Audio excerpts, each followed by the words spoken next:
Hi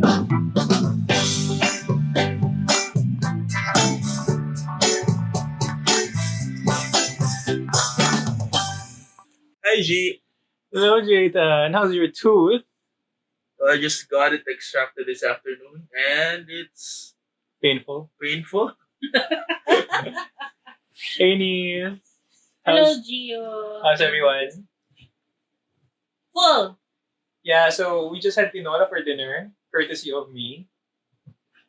I bought the ingredients. I went, I, And I I went ate. for a run. I went for a run. No, the tinola is for Jaytan because like he said, he got his tooth extracted. So So you're be- feeding and me being hot the- food. yeah, And being the second wife. yeah, being the second wife in this very very great coupling. Ayun. Okay, guys. So what's up? We're here for our episode 4 of PG30 episode 4, not bad. We just uploaded episode 3 yesterday, but if you notice, well, if you're if you're a listener, if you are lang, we had a lag, no? Nagka-lag ba tayo? For a week.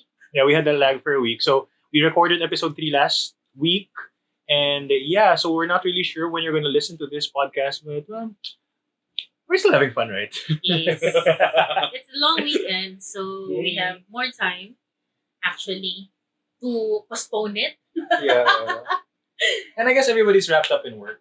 So everybody's busy and yeah. Wala tayong we couldn't really squeeze it in as much as we wanted to. It's end of the month din kasi. So, diba? Yeah. Work's crazy. End of the month, so we're a few days until September. Merry Christmas, everyone, to all our listeners. It's Christmas time. Where Bye. did a few months go? What happened? Where did 8 months of By 2020 go? By By God. September 1, it's already Christmas in the Philippines for our foreign listeners. Anyway, so what are we going to talk about tonight? So we're gonna talk about money matters. So things about pera. Money. Money. Money or the lack thereof. Or the lack thereof. Yeah, so we're just gonna break it down into segments. Or how should we attack this? Kasi feeling ko for a lot of people, this is gonna be what? Like I said, is this gonna be a sensitive topic or is it going to be like madugo? Kasi we can't really cover so many things. But maybe, yeah, I mean personal finance, how you handle your money, what would you prioritize right now? Mga ganun, siguro. I think that's reasonable. Yeah. And perhaps to some of our listeners na around 20 years old, parang siguro this might also help you think of or on your decisions pagdating sa pera. So that when you become 30 years old, you hopefully, unlike us, you are in a better position financially.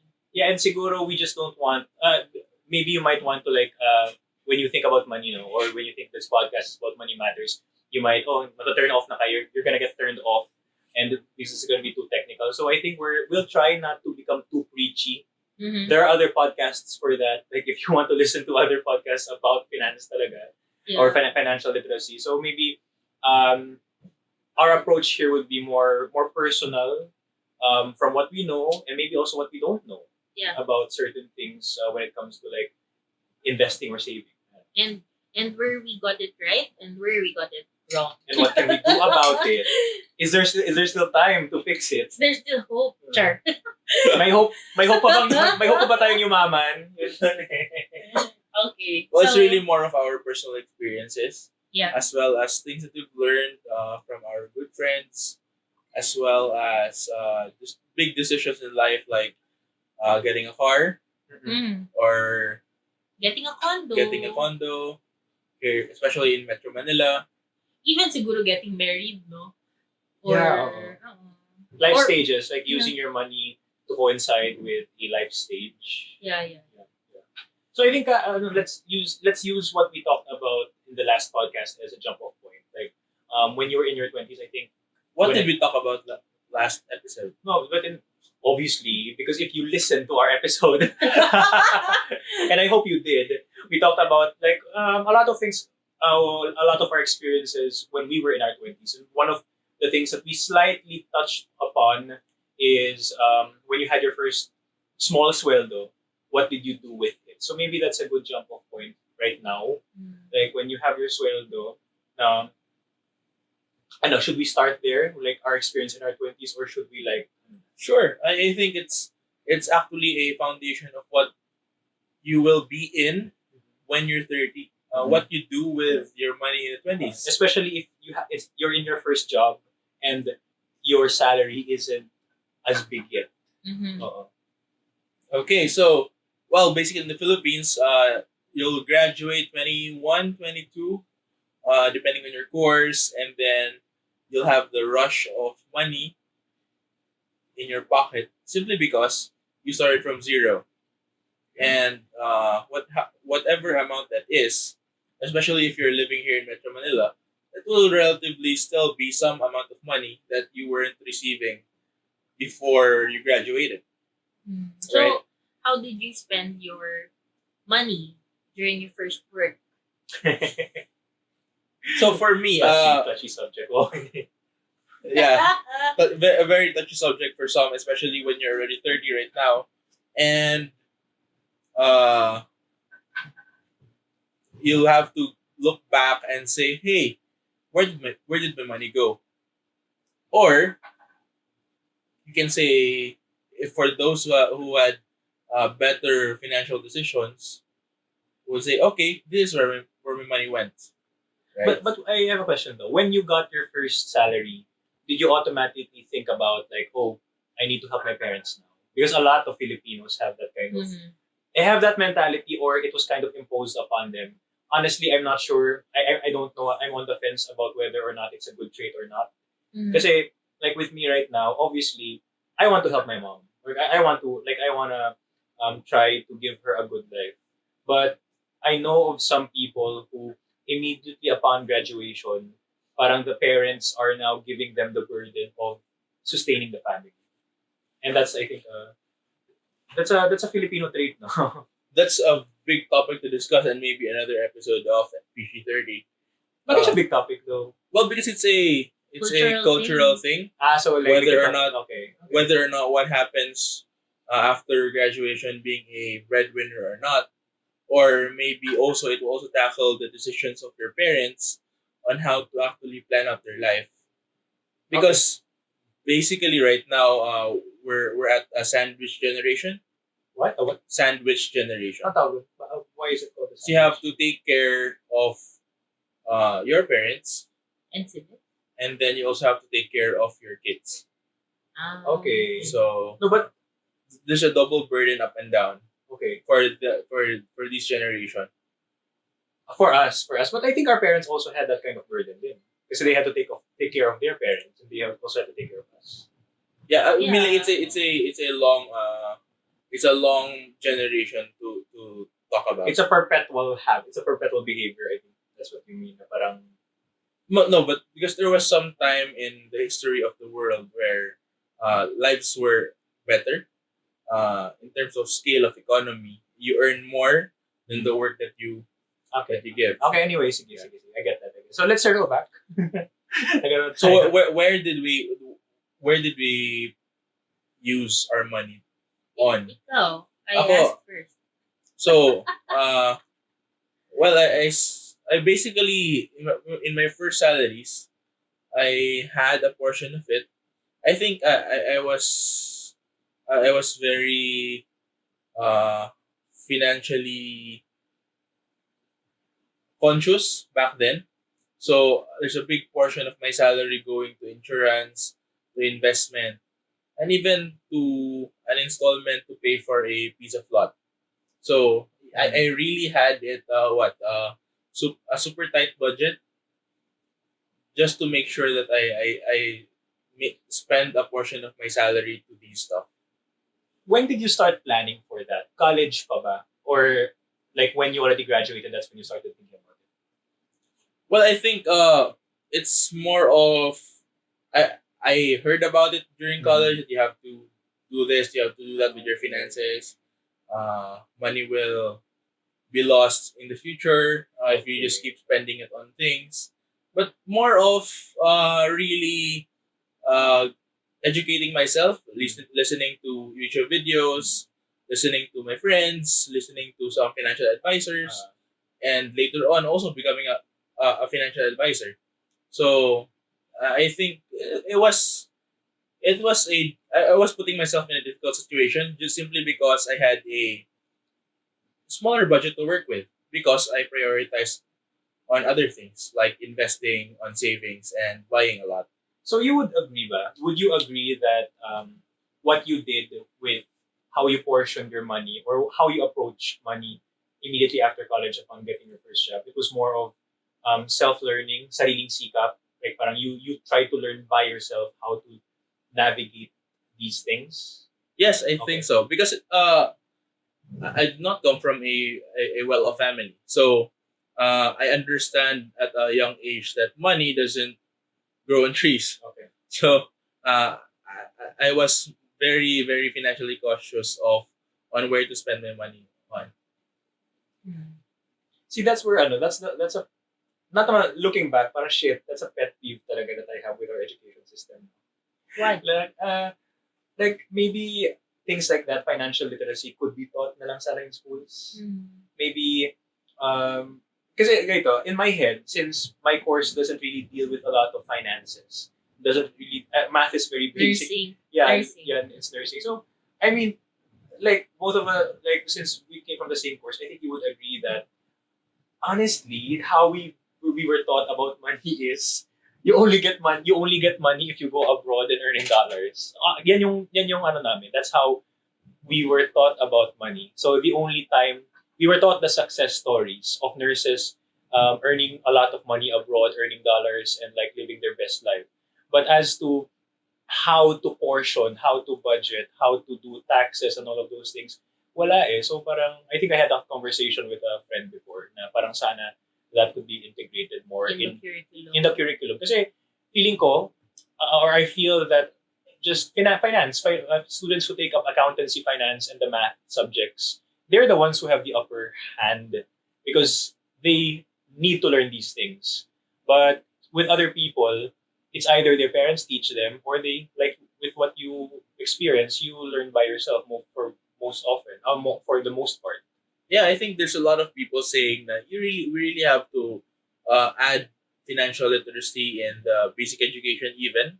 I don't even just college, basic education in high school. Elementary. Well, I think yeah, elementary, high school, college.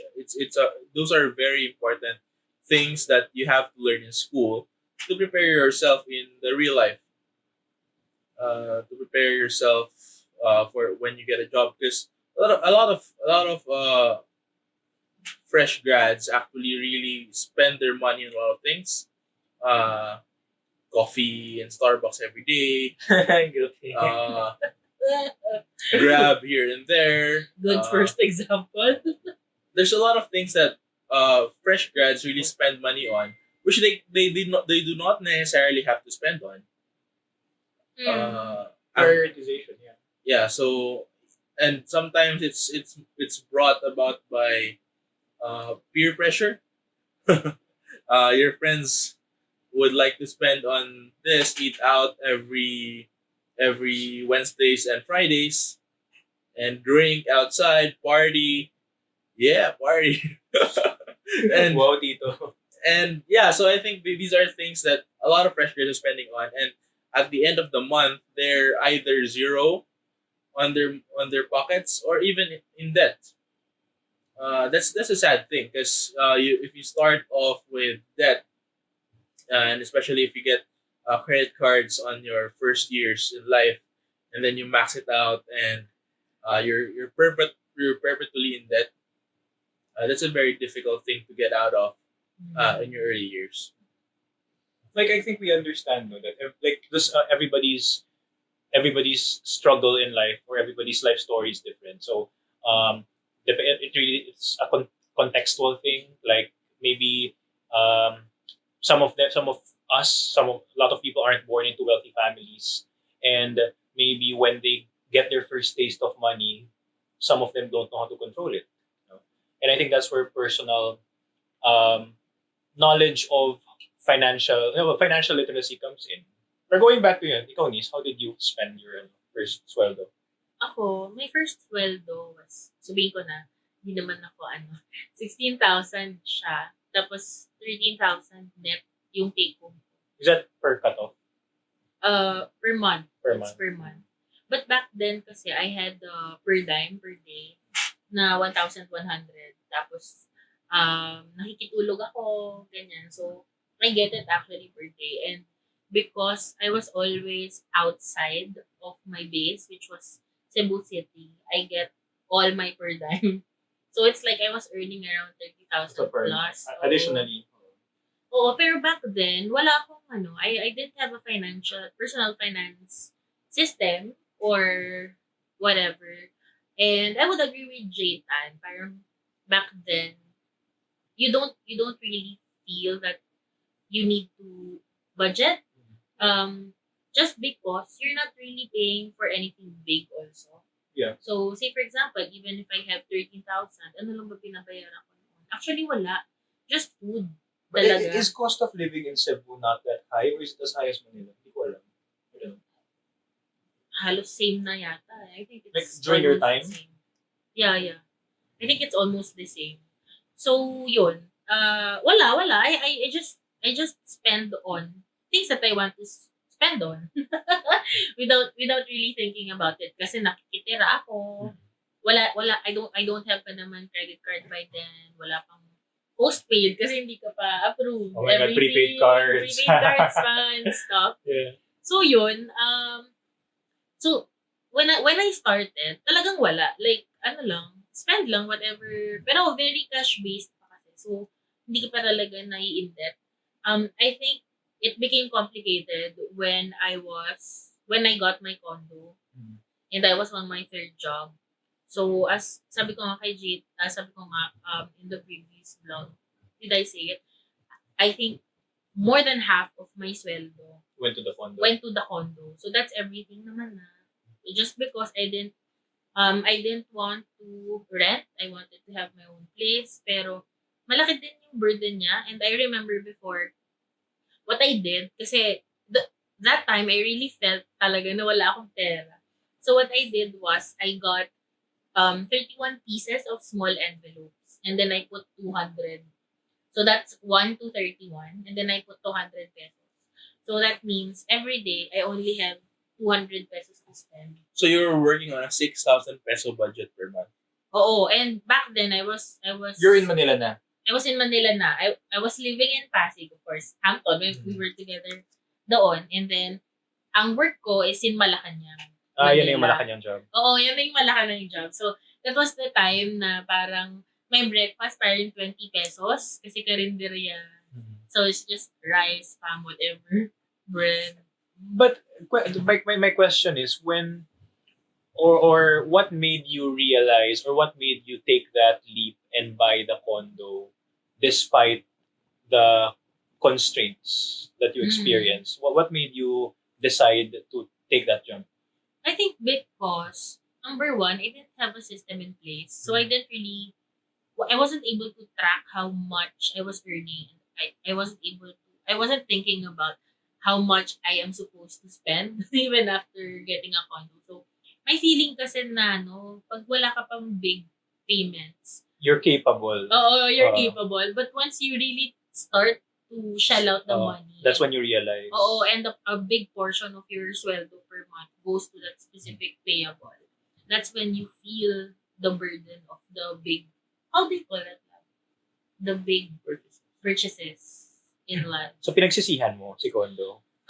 Siguro, it was really one of the constraints that I wasn't able to apply for international scholarships because yung law kasi in between, so how am I going to pay my mortgage?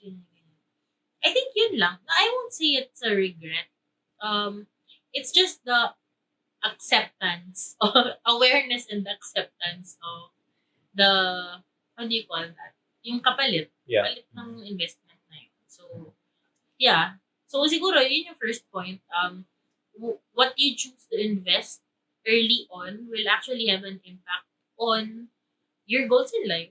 even True. your dreams. So you really have to think about it. And as I said in the previous podcast, if you can talk to someone who can mentor you and can share yung mga experiences and learnings nila in life, it would be really good. Because back then I didn't have anyone to talk about or ask. Parang, Is there still a stigma though? Do you think not a stigma, but more of it's not openly talked about, like parang how, because I know that a part of a financial advisor's job is to look for clients para bentahan ng ng packages, ng Mhm. premiums, whatever.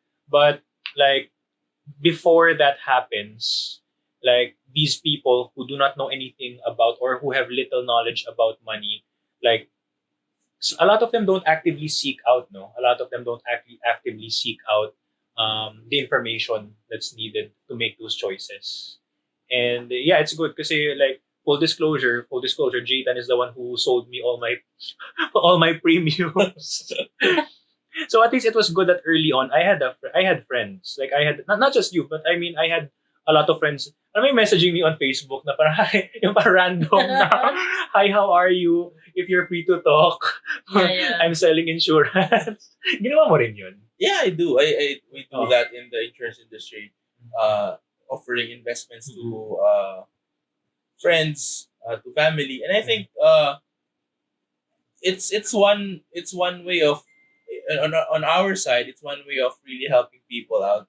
They could, as you've said, maraming ayaw mag-reach out to people to So get this yeah. knowledge, and it's one way of for us to actually educate people that hey, you can actually do this early on in your life. Invest, plan for your future, save up, and educate yourself so that you won't have the same financial burdens as your parents had when they were at 40 or 50. Oh, that's true. Kasi like despite like my mom, she works in a cooperative and like technically it's like a banko ng mga sundalo or something. So definitely when it comes to money, she knows like she feels secure with the company that she's in. Yeah, but when I asked her if she had like insurance outside of the company, wala.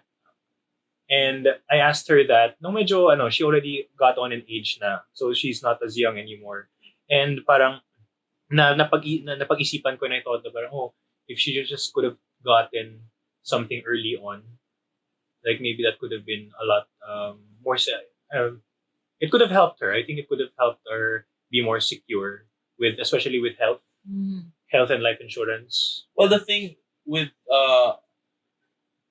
armed personnel na cooperatives, it's really big. It really earns big. So it really gives you a sense of security. Yeah. But the challenge, of course, is unexpected challenges on the cooperative. So, so far naman, medyo okay yung naging mga performances ng mga cooperatives na katulad nung sa mother mo. Okay. Yeah. In line with that, even my parents, they just got their insurance. Grabe. I think, I don't know. What happened? What happened? No, I think Jaytan can share his thoughts.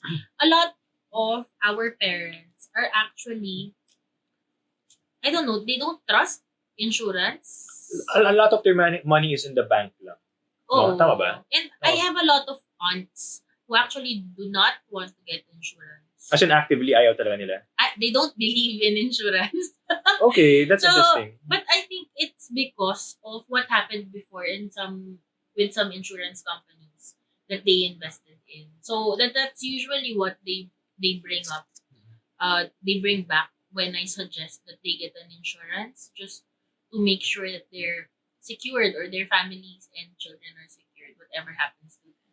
Well, just to clarify, the previous bad experiences of Filipinos when it comes to insurance, it wasn't actually insurance. It was on plans. So life plans are different from life insurance. So they were regulated by SEC, and life insurance is regulated by the Insurance Commission. So what basically failed in the previous years were life plans. Yung cap Cap. cap Yeah. is like that. So medyo the chat, ang nangyari kasi was, these life plans promise things and expected that their investments will go positive and they'll be able to liquidate their investments and be able to pay the plan holders. But the challenge was they invested on real estate and with The the company, the company. okay. So with the nature of the real estate, mahirap siya liquidate. Mahirap siya ibenta. Explain mo ano Liquidate meaning you convert the asset into cash. So anong nangyari? So maraming mga hindi pa kayang bayaran kasi mahirap i-liquidate yung real estate. And it didn't earn as much as they expected, Oh, as they that's projected. sad. So that was a big scandal, no? Well, it was a big issue because there were a lot of Filipinos who Lost their trusted money. Cap. Yeah, Yeah. who lost their money. Oo. My parents included. I think so. I think my mom did. Basta alam ko we had Cap. I think everybody Yeah. had. Everybody had Almost Cap. everyone. Everyone Yes, had Cap Oo. before, and Cap failed the Filipino people. Then Pero I think because it's too good to be true din yung ano nila, no, yung mga plans nila. Well, So, yeah, hindi okay. nila na-project yung rise in siguro. Medyo may fault sa projections nila in terms of Sa risk. cost of education. Kasi medyo nag-spike talaga ang cost of education. And a lot of parents sent their kids to private institutions because they had the guarantee. And private institutions had a sudden spike in their tuition. fees with a lot of things that happened. All right. Okay, that's interesting. But it's very concerning for some of my aunts and uncles who actually do not believe in insurance or do not want to get one, because I have a lot of aunts and aunties also. Aunties and uncles. Aunts and aunties. Parang lang pala yun. Oo nga. That, alam mo yun, parang when something happens to them, and since they don't have an insurance and even a death plan, yung burden of the financial burden is really shouldered by the children. Super get that. Oo, but I think it's also nasa culture din ng Filipinos na when something happens na like that, everyone chips in. Oo, pitches in. Oo, but ako personally, parang I would rather na ako personally will find ways to to be able to invest in that para whatever happens to me health-wise, life-wise. Alam mo yun, hindi na ma-burden si Jaytan, yung asawa ko, or my parents, or kung may children ako. So when it comes to going back to insurance na, no? Like for somebody starting out, having their first sweldo, if you want to be smart about your money and knowing what you know now, what do you think could be like the first reasonable thing na pwede mong gawin with that money apart from like spending it and enjoying your life? What do you think is reasonable to like parang to just help preserve it a smart move to build a portfolio? I don't know. I'm asking this because I also don't know. Well, for me as a first time jobber, that's the term, employee, right? First time jobber or First jobber. Someone in ano. Sige na. Alright. Understood. So I think Okay, anyway, the first thing that you have to really put your money onto is an emergency fund. There's a lot of things that you wouldn't really expect happening in the coming years of your life. So it would really help you a lot in terms of making decisions when you have a safety net for an emergency fund. So it would be nice to put some 10% of your monthly salary building up that emergency fund, which is somehow maybe it can be 3 months worth of your salary or 6 months worth of your salary. It really depends on you.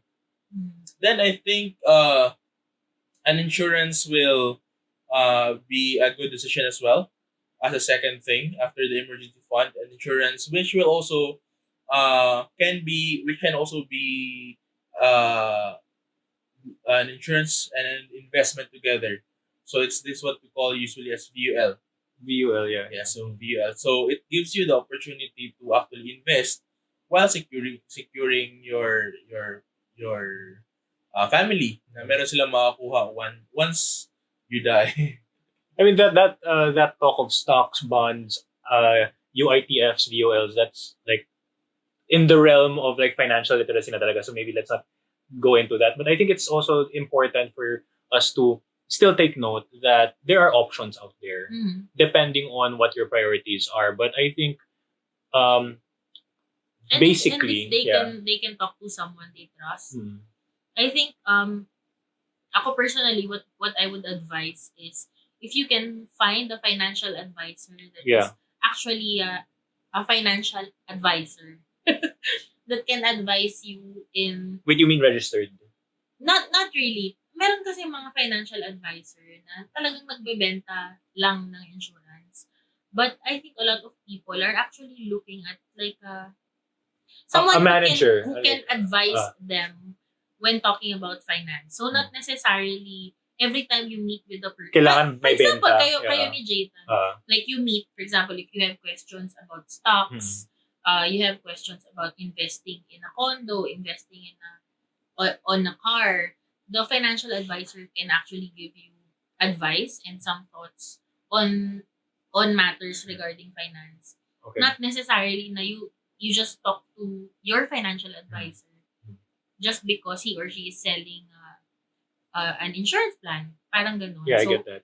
I hope, I wish you find, yung mga listeners natin, you find someone like that, someone you can trust, and someone that can really advise you pagdating sa finance matters, not specifically lang sa insurance, but on other matters that you plan to put your money into. And or I think there's not a shortage of that. There isn't a shortage because a lot of people are actually going into that as like a sideline. They have their first jobs, but they also want to get additional income by also doing that, which I think is really good. Yeah, pero I don't know lang. There's a lot of people kasi na who are into it just to sell the insurance. So look for a financial advisor that will be able to talk to you about the painful truths about managing your finances. Managing your finances. True. Diba? So, kasi minsan kasi parang, okay, wala lang. Ito sasabihin lang sa'yo na ito yung magandang product. Ginawa mo ba yun sa akin? Alin? What? Ang haba ng discussion natin ng first. Nakalimutan ko na nga eh. Yeah, Nandun ako. Sa BGC. So, yeah. Sa Genos. In fairness, kahit na ang liit ng sweldo ko, nung kumuha na ako ng insurance noon. Oo. Yeah. Yun nga, I think, yung someone talaga that you can trust, na hindi ka ipupush to get a big premium insurance, na hindi naman kaya ng budget mo, or hindi advisable. Well, maybe kaya, pero makikita naman ng financial advisor na pag kinuha mo to, possibly na mahihirapan ka in the coming years. Yeah. Diba? Oo. So, and I don't know, marami bang financial advisor na hindi familiar with stocks? marami naman. Kasi, Marami, diba? kasi ang kasi kung with the lax na term na financial advisor, a lot of them come from insurance. Diba? So, these financial advisor, they only go through what? So, may ibang companies nga na one day lang yung training and so that's advisor literally training them to be salespeople lang talaga. Yes, and training them on the products na binibenta ng company. Well, sa akin, I am proud to say na in our company, yung time ko, we went through 2 weeks of rigorous training and then may 1 week na may products ba, etc. So, and also, it's really also, sa side din ng financial advisor, you also have to, parang equip yourself. So, I went through registered financial planners na program, and then, syempre, basa ka rin, and really learn more about investing and financial planning. Next question, because I'm also basing this on my experience. If you were, how should I phrase this? Medyo nako-confused na rin ako. Health insurance and life insurance, right? Those are two different things, diba? Yes. If I were to choose only one muna, what should I go for first? Especially for those who like want to start building their portfolios, but they don't have the budget to pay for both. What should I go to first? Well, one thing, if you're employed and may HMO ka naman, I'll go for life insurance. Muna. Muna. Kasi employers don't offer life insurance. Yes. Okay. Pero kapag self-employed ka, I'll suggest na you go for HMO first. Kasi super mahal magkasakit. That's true. Coming from a personal experience, super mahal talaga magkasakit. And health insurance is really a different thing from the HMO. Yeah. So guys, for those who are listening, just make sure na understand the reality na health insurance is very different from HMO. So HMO has a HMO has a totally different Pampagulo na ako dito. scope para sa taking care of your hospital bills, taking care of your checkup, physical, etc., etc. So health insurance, while they are also beneficial when it comes to hospitalization, iba pa rin ang nagagawa ng HMO. And tama naman, di ba, that health insurance is most of the time activated only when nagkasakit ka na.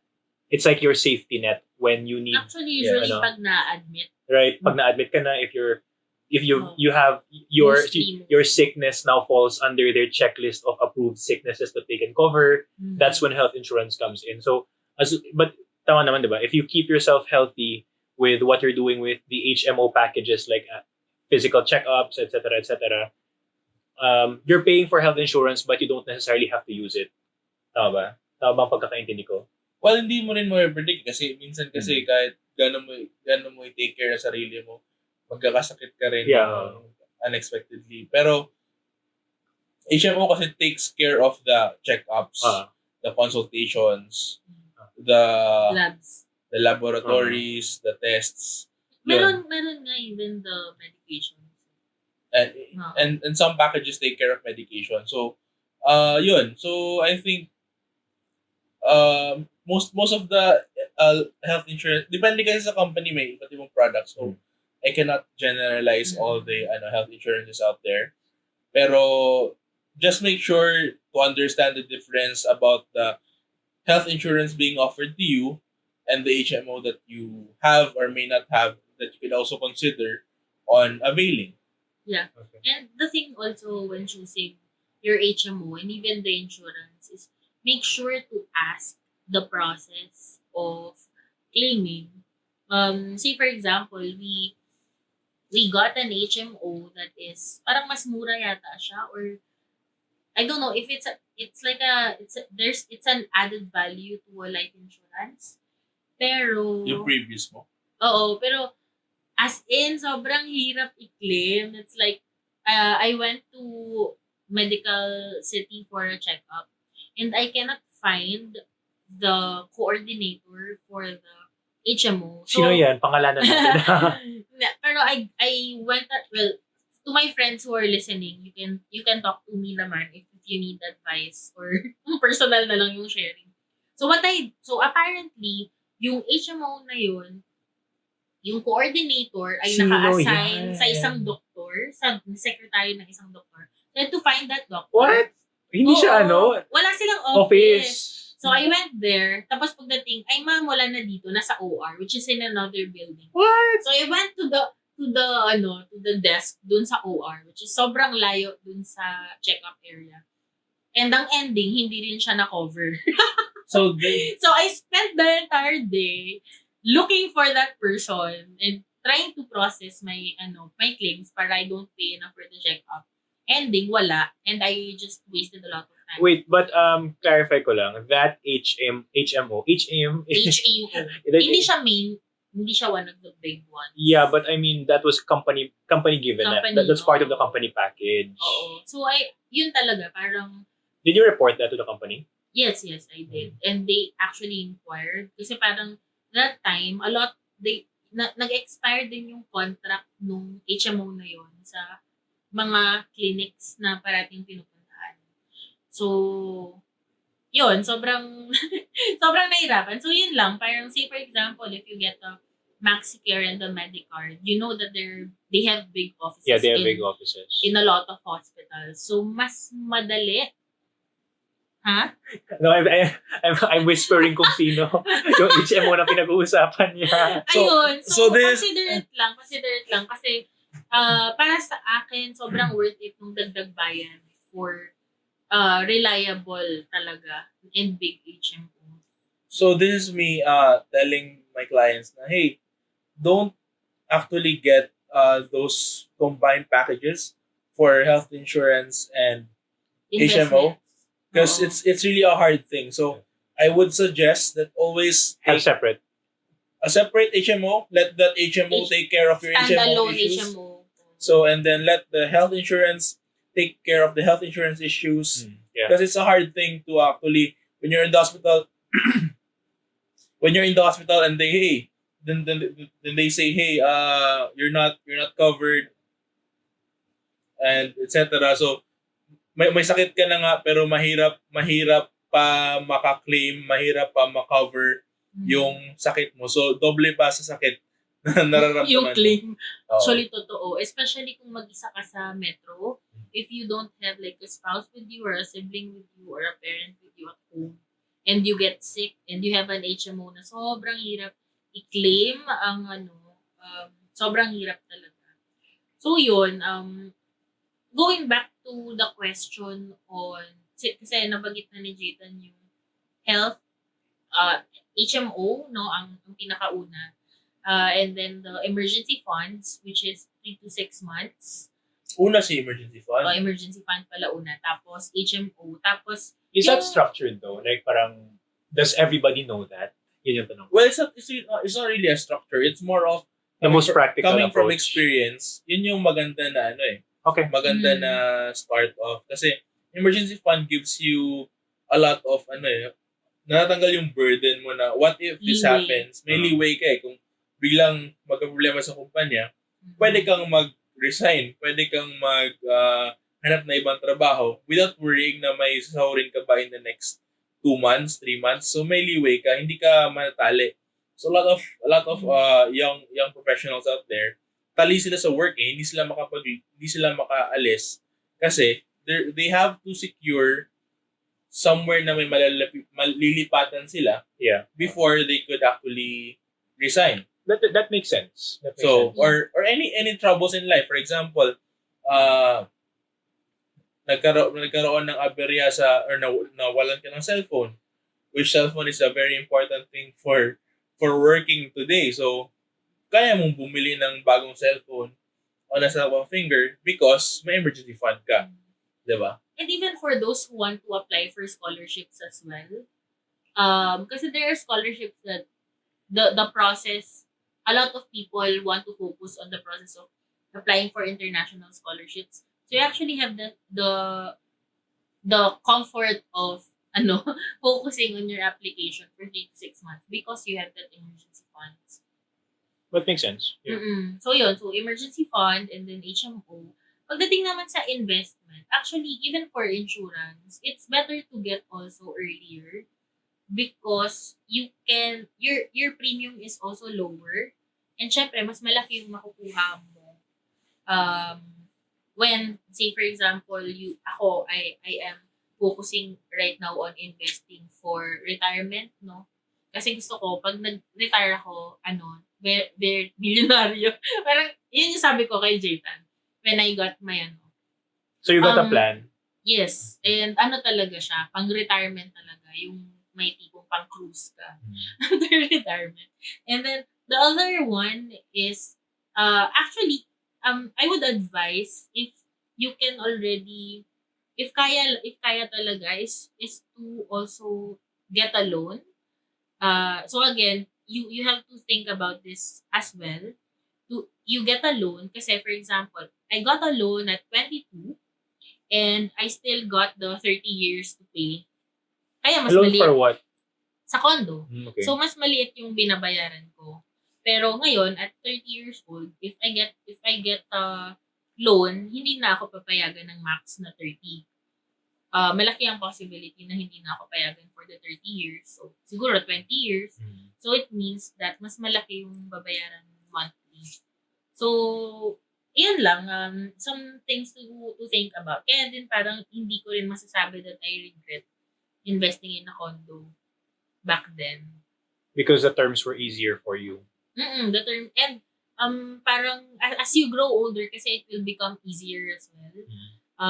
Actually, I think one of yung nangyari yata was, I was in CDO with one of my friends, and then sabi nila, they were paying for their house and lot for 900 pesos a month. Kasi they got it very young pa yung mom nila. So towards the end na sila ng 30-year period, and they don't feel anymore yung 900 pesos na binabayaran. Wow, that's nice. Oo, so I think yun yung pinaka kaya nag-decide ako to get one.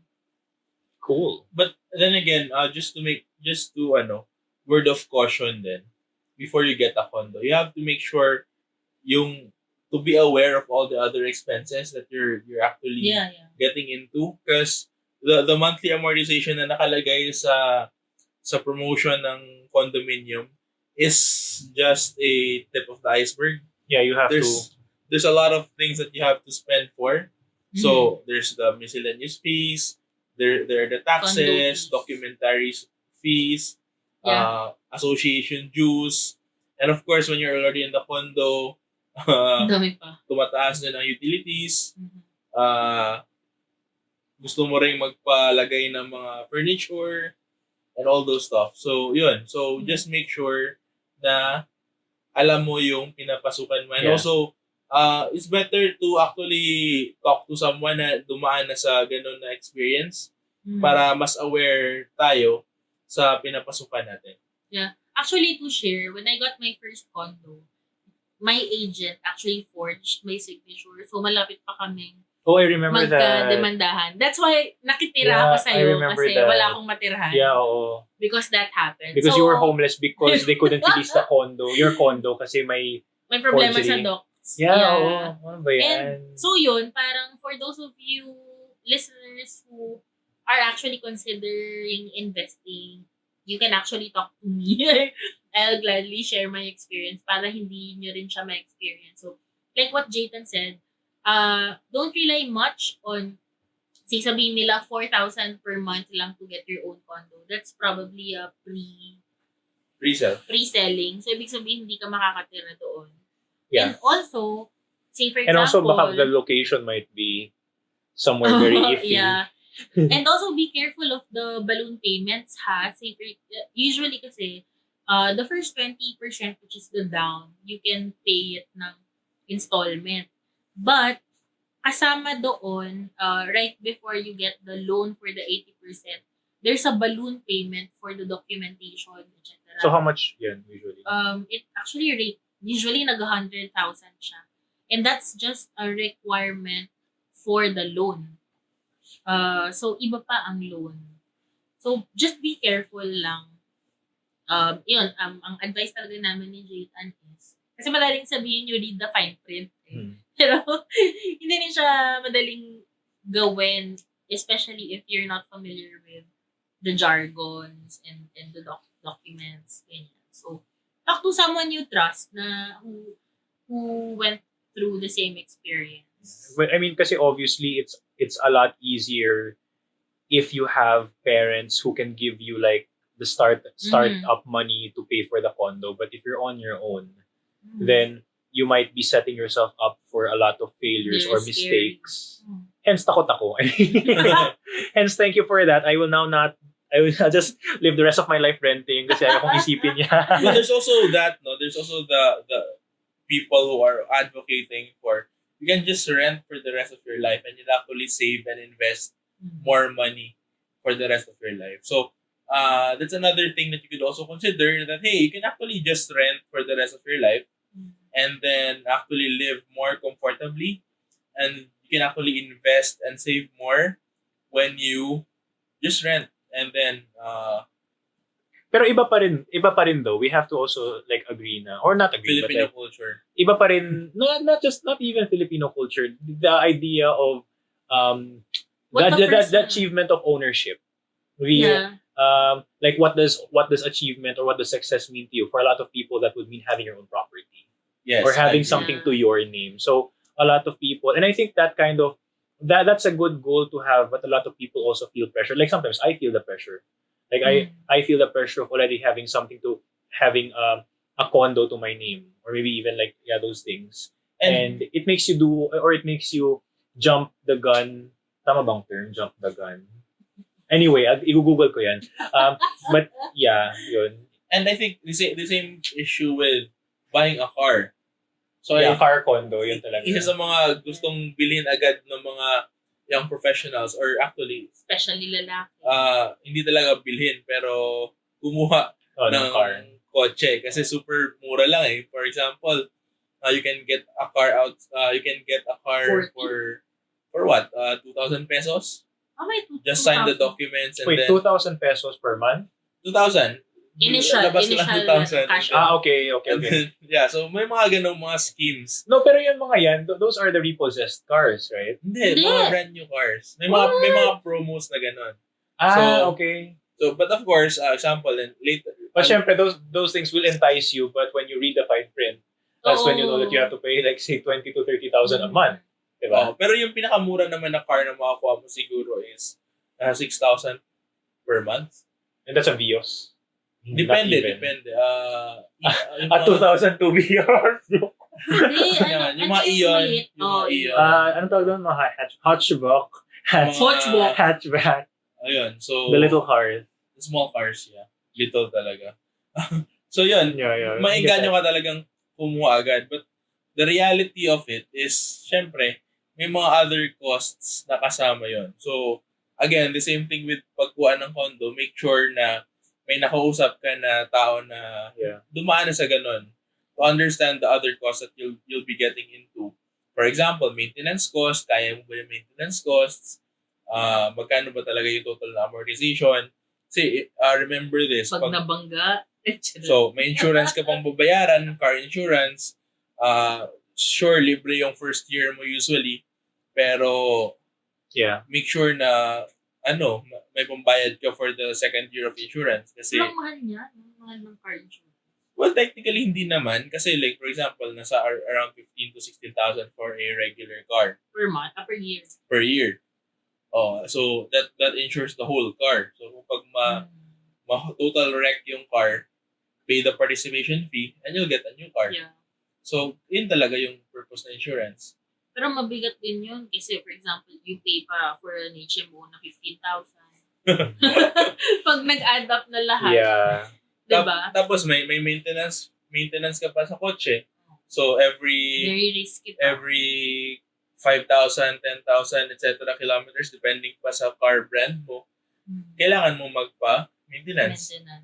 Change oil ka, lahat-lahat. Kapag masira yung mga filters mo, maputol yung clutch, etc. Gastos. So, yun yung isa sa mga kailangan nyo isipin. And that's why also an emergency fund will also be necessary, especially if you own a car.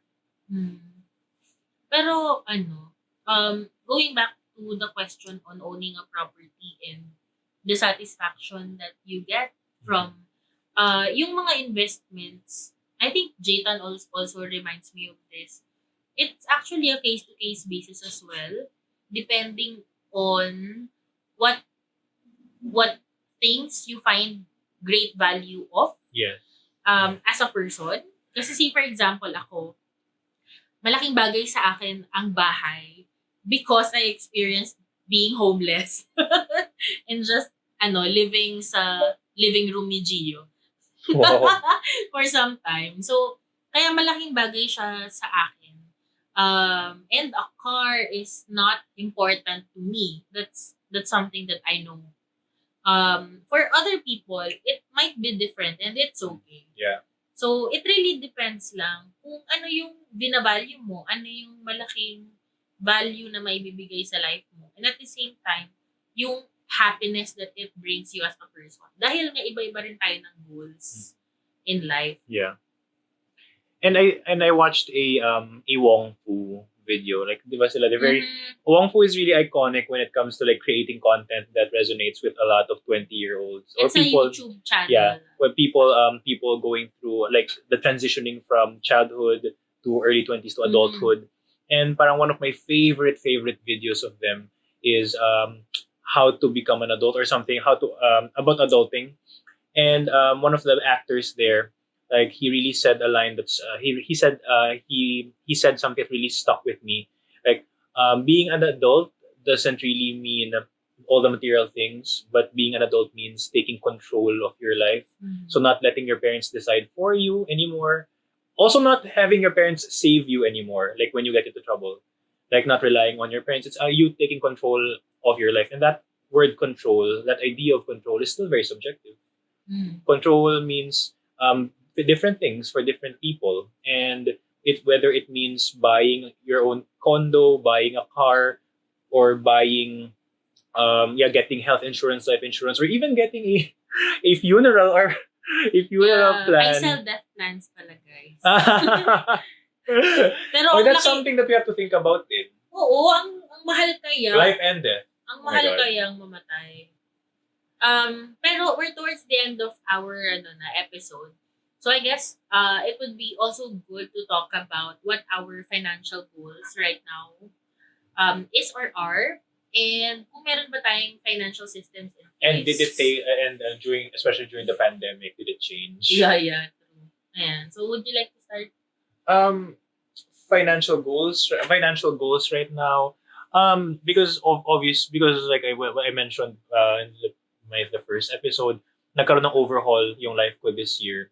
So I think really for me right now, and I don't think I'm ashamed to say that my financial goal right now is still just to keep everything balanced, and to keep myself from going under, especially with having no funds. So my goal right now is really to save para bumawi, and I'll think about the rest later. Yeah. I'll think about the rest later talaga, because right now it's really about rebuilding my funds.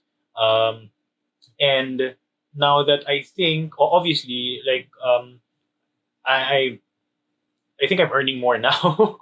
So it's more of realigning and replanning. Is that even a word? Basta yung parang Yeah. uh, changing course na siguro, changing the direction of where I want to be in the next year. But that will not happen yet until I can really say for myself that I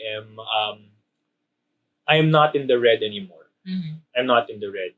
So whether it means wala pa, I don't want to think about getting a condo yet. I don't even want to think about getting that Dyson vacuum yet. But pero yeah, in terms of financial systems in place, yeah, I'm happy that I still have my insurance. Although, did I inedit na ba natin yung health insurance ko? I'm talking to Jayden right now. Hindi pa. Oh my God. Pero yeah, so I have insurance. I have my mutual funds. Nag-add ka na lang. Ha? Nag-add ka na sa MF. Sa MF ko, I still keep it pa. So, siguro next year na. Hindi ka pa nag-add. Hindi pa ako nag-add. Sermon. Ay, sermon niya kay Noyo. Yeah, so, A friend. yeah. Okay. Pero so yun, it's about rebuilding right now, and I'm not really ashamed to say that I need to rebuild my funds first before I actually make the big changes or the big plans yet. So yeah, that's just me. Simple lang. Yeah. Actually, I would agree na rebuilding also. But my number one goal is really to find a regular job already. Just for context, when I was in my 20s, I think Jaytan also, parang we were okay with, like, ako lang pala, parang project-based work. Usually naman international project. So, okay naman ng pay. Pero at this point that we're starting to build a family, malaking bagay na ang regular work for me, and the benefits also that you get from your work, and alam mo yung medyo yung assurance na if ever a pandemic happens, Grabe.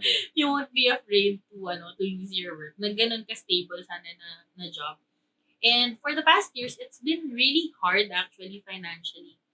Kasi madaming pinagdaanan, from the wedding to getting a condo to a very scary health A health scare. health scare, a very, very scary health scare. So actually, na-deplete talaga yung funds. And same with Gio, really rebuilding. So before, I had a 60,000 na 3-month emergency Sorry. fund. So that's Ngayon, actually, 180. ngayon actually, wala talaga. So, I right now, ang target ko is that financial freedom, which according to my calendar, and I use Google Sheet to monitor all my expenses and income. Hopefully by June of next year, I will have that financial freedom. And my happiness goal is to get that Dyson vacuum in cash by next year.